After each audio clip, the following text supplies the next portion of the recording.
From stripped titles to Daniel Cormier's Towelgate, the UFC has seen its fair share of controversial weigh-ins. Not even former lightweight champion Khabib Nurmagomedov is safe from the drama, as he also faced some troubles at the weigh-ins. Stepping on the scales isn't usually this dramatic, but it does end up becoming super debatable at times. And that's exactly why we're going to be counting down some of the most controversial weigh-ins in UFC history. Stay tuned. First up, the People's Champion. Imagine how tough it must be to give up your title after missing weight by only half a pound. Yep, you heard that right, just half a pound. It happened to the former lightweight champion Charles Oliveira as he was gearing up for his second title defense against the hard-hitting Justin Gaethje at UFC 274. Everything was expected to go as planned, and fight fans were pumped to watch the Brazilian continue his reign and dominate the division. But as soon as he stepped on the scales, drama broke out on the stage as he weighed in just a half pound over the 155-pound limit. Now, it's not that big of a difference, and in most cases the officials let it slide, but since this was a title defense, they decided to take action by stripping him of his title. Fight fans weren't particularly pleased with the decision, and it led to a lot of controversy, with Oliveira claiming to destroy Justin and declare himself as the People's Champion.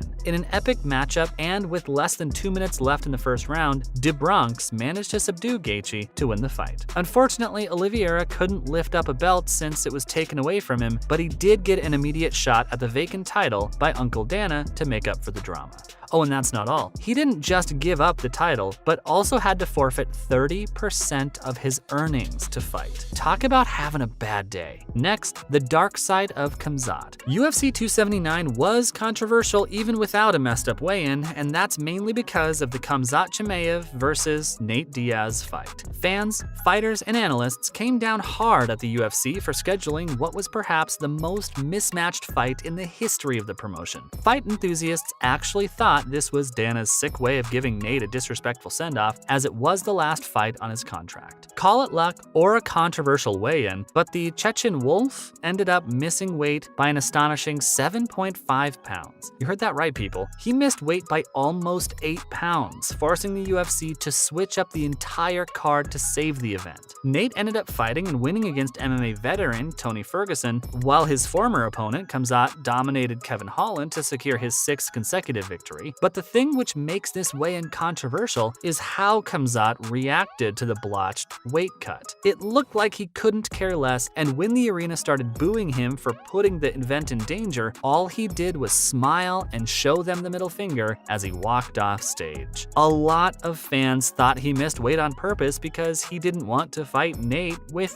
theories going around that he was up all night drinking water and munching on snacks. It was later revealed that he had blotched weight cut and ended up having to go to the hospital because his body couldn't cope with dropping so much weight in such little time. Moving on, the Towelgate episode. The event is UFC 210, as former doubleweight champion Daniel Cormier is gearing up for his title defense against the late Anthony Johnson. Daniel had to make 205 pounds, and when we first saw him walk on stage, he looked drained. We're not talking about a tough workout kind of drained or something. He looked like he got hit by a train. It was pretty obvious the weight cut took a toll on him, and when he first stepped onto the scales, he measured in at 206.2 pounds, about 1.2 pounds over the limit. There wasn't anything to do after this because he'd already stripped down to make weight, and his team covered him with a towel. He told the officials to give him some time to shed the extra weight, but to everyone's surprise, he returned after just 1 minute to clock the scales again. Cormier made weight this time around, but he was holding the towel the entire time, and that led people to believe he used it to elevate a part of his body to make 205. The former doubleweight champ denies the allegations to date and claims he held the towel to prevent flashing on national television. It's a bit doubtful how holding a towel could give him an advantage because we don't think that's how scales work. But yeah, it was enough to spark controversy and get the internet talking, with fighters like Ferguson reminding of his antics even today.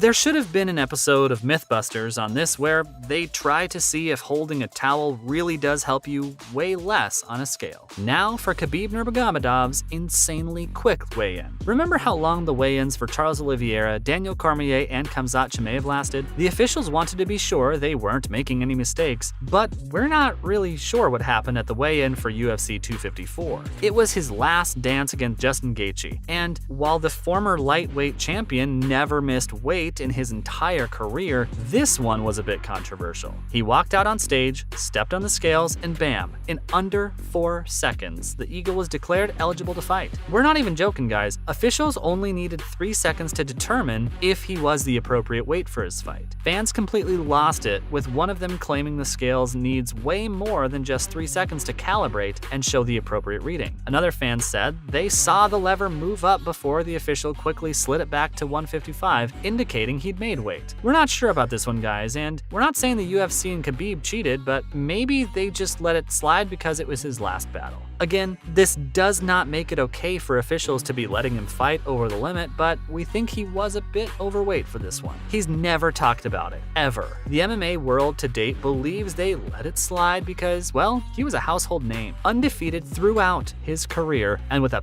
packed arena waiting to give him the perfect exit, the UFC was willing to do anything necessary to make sure the fight goes as planned. Following up, Miesha Tate's UFC 200 weigh-in. This wasn't really controversial in terms of missed weight or anything, but it led to a hot debate about whether fighters should have to remove all their clothes on stage to make weight. The former champion was attempting to touch bantamweight, and to do that, she removed all her clothes and had her team cover her with towels to step on the scale, just like Cormier. Except she didn't rest her hands on the towel to make weight or something. One member of her team ended up lowering the towel, leading to an embarrassing moment. We're glad she was quickly able to cover up, but like we said before, it led to a really bizarre moment, raising a lot of questions about the practice. And we get how making weight is an integral part of a fight because it can lead to a lot of complications for fighters, like being deemed unprofessional or losing some of their earnings. But are public weigh-ins really helping fighters in any way? They must be super uncomfortable, especially for female fighters, because a single mistake could end up being a lifetime of embarrassment. And it's being filmed by hundreds of people. Miesha looked visibly uncomfortable, but it was something she had to do to make weight, and honestly speaking, it's kinda sad watching fighters have to go to extreme lengths just for public weigh-ins. Like,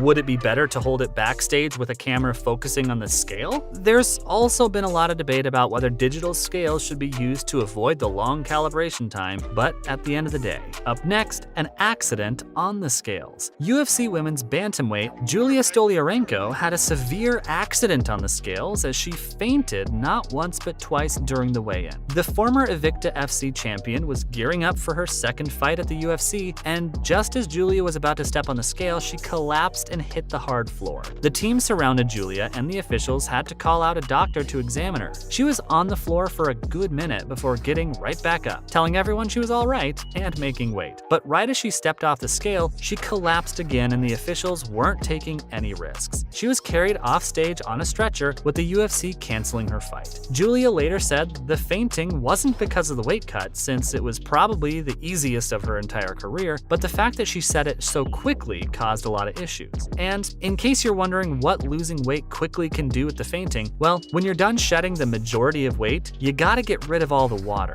That often leads to dehydration, causing fainting and weakness. Last but not least, nothing but respect. While these weigh-ins we just talked about were all super controversial, they made us appreciate fighters who put their body on the line to entertain us. We have nothing but respect for them, and regardless of missing weight, blotched weight cuts, and all the controversy, it's nothing less than a battle before the actual fighting. Oh, and that comment we made about the digital scales to cut down the calibration time? Well, digital scales aren't as accurate as the conventional scales, and that's why the UFC continues to use them despite all the drama. That's it from our side, folks. So, what do you think? What was the most controversial weigh-in UFC history? Let us know in the comments below. Remember, don't forget to hit the like button and subscribe to our channel for more interesting videos in the future. Thanks for watching, guys, and we'll see you next time.